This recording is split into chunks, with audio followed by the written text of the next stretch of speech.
From Hollywood, it's time now for Johnny Dollar. Good morning, darling. Hello. We should get married today. Is your name Teddy Davis? What? Who is this? Where's Elise? My name's Johnny Dollar. I'm in her apartment. What? Hey, what? Now listen to me. I'm an insurance investigator, and there've been a couple of murders here. Murders? In Elise's apartment? She's going to need you and all the help she can get to bring her out of it. Mostly you. I've called homicide, and they're on their way, and it might be pretty rough for her. I'll be right over.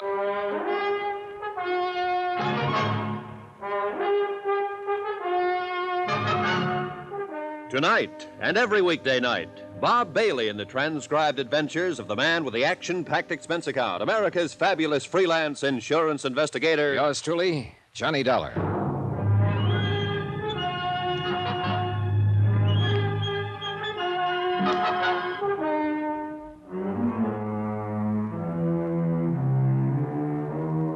Expense account submitted by Special Investigator Johnny Dollar to the Universal Adjustment Bureau, Hartford, Connecticut. The following is an accounting of expenditures during my investigation of the Tears of Night matter. It was a long morning, and a lieutenant of police thought I was crazy when he met me in the apartment with two dead men and the hysterical woman. My face was bruised and black and blue from the beating the dead men had handed me the night before. The lieutenant, his name was Brady, had a time getting hold of Hillary Fuchs to back up my story. But Teddy Davis was a different matter. He showed up with a doctor and lawyer. And through their combined efforts, Elise Wendover was removed not to police headquarters, but to a private hospital. It was obvious from powder tests that Mrs. Wendover could not have fired the .45 which ended the lives of Feely and Toby. Obvious to me. Lieutenant Brady was a skeptical man. You stay right there and keep your trap shut. I'll figure out what to do with you in a minute. All right, come on, get those baskets out of here. I say, Dollar. Hi, Teddy. How's Mrs. Wendover? Well, that remains to be seen. She's screaming about that darned curse again. She thinks she had something to do with these murders. Dollar, I don't know quite how you fit into all this. I do know I'm terribly indebted to you for calling me. Now, what can I do for you? Are you in trouble? I don't think so. Brady's just excited. He can't see where I should be involved, so he suspects me. Of what? Oh, he doesn't know that. He's a policeman, and he suspects everybody. But don't you worry about it. You get back to her. I really do have a good lawyer. He can work on it if you give the word. I can't just walk out of here feeling that you're in jeopardy. Now, what can I do? I thought you were over at the hospital, Mr. Davis. I was. I came back to see what I could do for Mr. Dollar. You can scram now. Watch whom you're talking to, Lieutenant. This man is my friend. Hey, are you kidding? Not a bit. Take it easy, fellas. Take it easy. Yeah. You said your name's Dollar, insurance dick. Let's see your buzzer. Okay, out of Hartford. What's the job? Mrs. Wendover's husband died 2 years ago. She just got around to filing for benefits last week. We were curious about it. Go on. Well, can't you see, Mrs. Wendover? Let him, huh? As near as I can make out, Mrs. Wendover's overlooked a lot of things since her husband's death. Taxes, bank accounts, whatnot. Hillary Fuchs can tell you that much. This curse business she mumbles about. Well, she lost her husband. Before that, her brother, killed in the war, and her father before that. You know, you don't seem to pay much attention. I explained I'm all gonna of it. pop you in the cooler if you open your mouth again, Mr. Davis. Go on. How about the insurance? Well, all okay.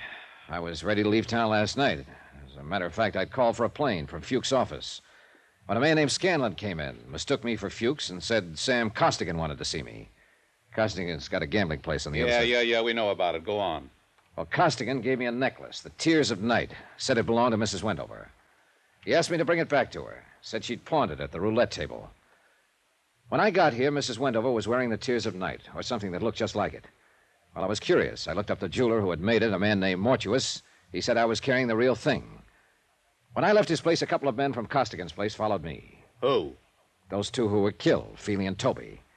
They caught up with me outside of this apartment house and tried to shake me down for the necklace. But I'd mailed it to myself at my hotel. So they worked me over and left me there.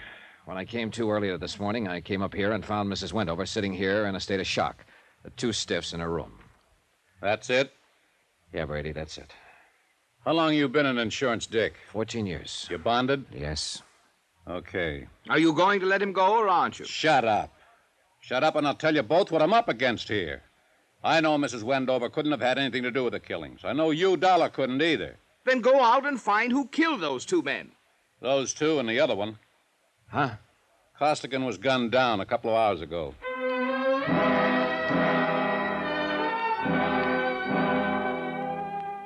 About 3 o'clock in the afternoon, Brady released me, and Teddy Davis drove me back to my hotel. The clerk at the desk looked at my bandaged face and turned 8 shades of white when he handed me my key. I thanked him and told him I'd kept a date with a Barracuda. I was feeling kiddish, also a little dizzy and a little tired. I was looking forward to a hot shower and 10 hours sleep when I walked in my room. Ah, Dollar, I've been expecting you. Come in, sir, come in. Well, hello, Mr. Mortuus. I've been amusing myself with this pocket chess set of yours. Mexican, eh? Sit down, sit down. You've had a hectic night. Your boys were pretty rough, Mr. Mortuus. Philly and Toby are 2 men of another world, Mr. Dollar, not of our world. Allow me to apologize for their actions. I want more than an apology. They almost beat me to death. And so unnecessary, too. You know, I underestimated you, Mr. Dollar. Such an ingenious method of protecting the tears of night. Why, sir, by the simple expedient of placing it in an envelope and mailing it to yourself from my hotel lobby, you hired as guardians the entire United States Postal Service, not to mention the armed forces. Yeah. Want one of these? No, thanks. I'm one of those faint-hearted persons who cannot abide liquor until after 6 in the afternoon. What happens now? Do we wait for the mail? We do, huh? Precisely. Then while we're waiting, maybe you'll be kind enough to tell me about the double cross. If you can bear my vanity, Mr. Dollar, I have invented a new word, triple cross. It has a ring to it, eh? That sounds likely. You see, Mr. Scanlon approached me last week and asked me to duplicate the Tears of Night Mrs. Wendover had truly pawned at the gaming table. Naturally, I became suspicious. Let me guess what you became suspicious of. Oh, well, it was fairly obvious that Mr. Scanlon was planning to double-cross Mr. Costigan. That is, when the time came to return Mrs. Wendover's necklace, he, Scanlon, intended to return the bogus piece I made up. And you got into the act. That is when I first conceived my own plans, yes. Unfortunately, Mr. Costigan learned of the little deceit going on around him, and Mr. Scanlon was forced to shoot him. So Scanlon shot Costigan.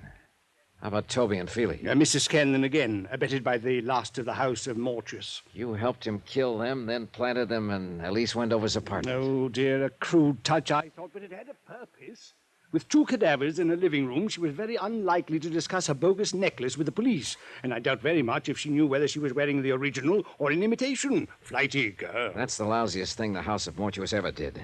She walked in and found these 2 there, and the doctor doesn't know whether she'll ever be sane again. Oh, dear. If you had merely returned the necklace to Mrs. Wendover, it would have been a simple thing to effect an exchange, and none of this would have been necessary.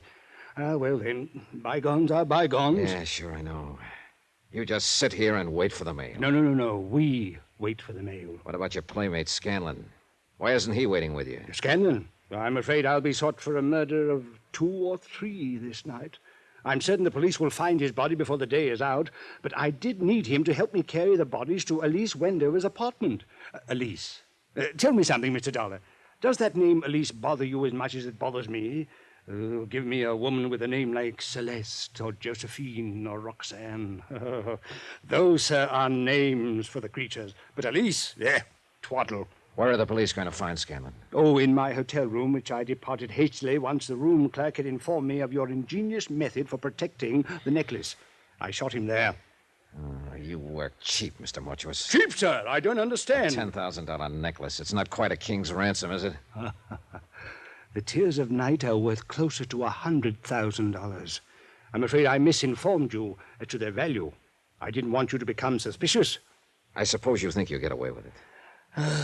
Well, I'm an old man, attended to a destitute and bankrupt jewelry firm with nothing ahead, a few grim years, and finally a whimpering end.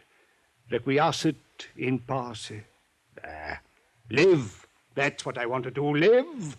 And this is my opportunity to live like a king. And, young man, I've taken it. Veni, vidi, vici. You're crazy. You're crazier than a mosquito in December, Mr. Mortuus. They'll grab you before you make the airport. I don't think they will. I shall leave here and turn the Tears of Night into cash. With a well-laden purse, I shall guarantee to elude the police over half the world. In 2 years, maybe 3, yes, they'll get me. But I'll have spent the money. And what more could a man ask than a perfect fulfillment of all his wishes, eh? I ask you, sir, as one gentleman to another, what more could a man ask? Cautious, Mr. Dollar. I do shoot well. Answer it. Tell them to go away. right beside you. All right. Open it. One side, Dollar. I got a gun. Scanlon! I thought I'd find you waiting for the mail. You dirty. You didn't do such a good job on me. Caution, Mr. Scanlon. I have a gun, too. I'll last long enough to let you have it. Your loss of blood has made you groggy, Mr. Scanlon. But still good enough. Scanlon rolled over and lay still. Mortuus kind of grunted and leaned back against the wall.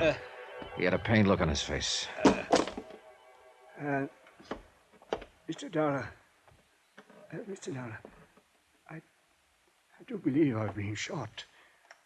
I'll need a little assistance. I can't seem to hold my feet, sir. I can't seem to hold my feet. Lie still. It was an awkward plan at best, eh? De mortuis nil nisi bonum, Dollar. Or if your Latin still escapes you, speak well of the dead.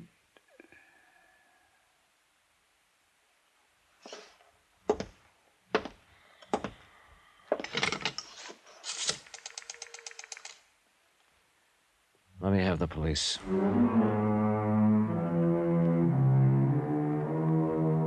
Expense account. Well, expense account total.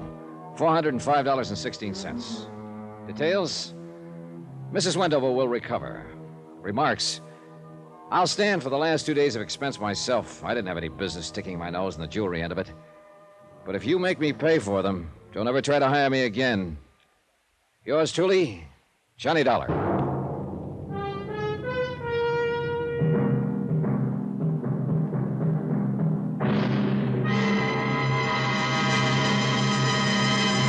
Now, here's our star to tell you about next week's intriguing story. Next week, the matter of a reasonable doubt. A case of many doubts, and believe me, all of them are most unreasonable.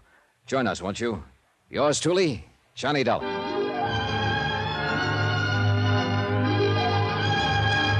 Yours truly, Johnny Dollar, starring Bob Bailey, is transcribed in Hollywood. Written by John Dawson, it is produced and directed by Jack Johnstone.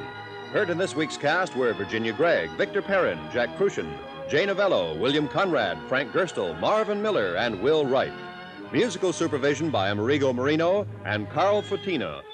Be sure to join us on Monday night, same time and station, for another exciting story of yours truly, Johnny Dollar. Roy Rowan speaking.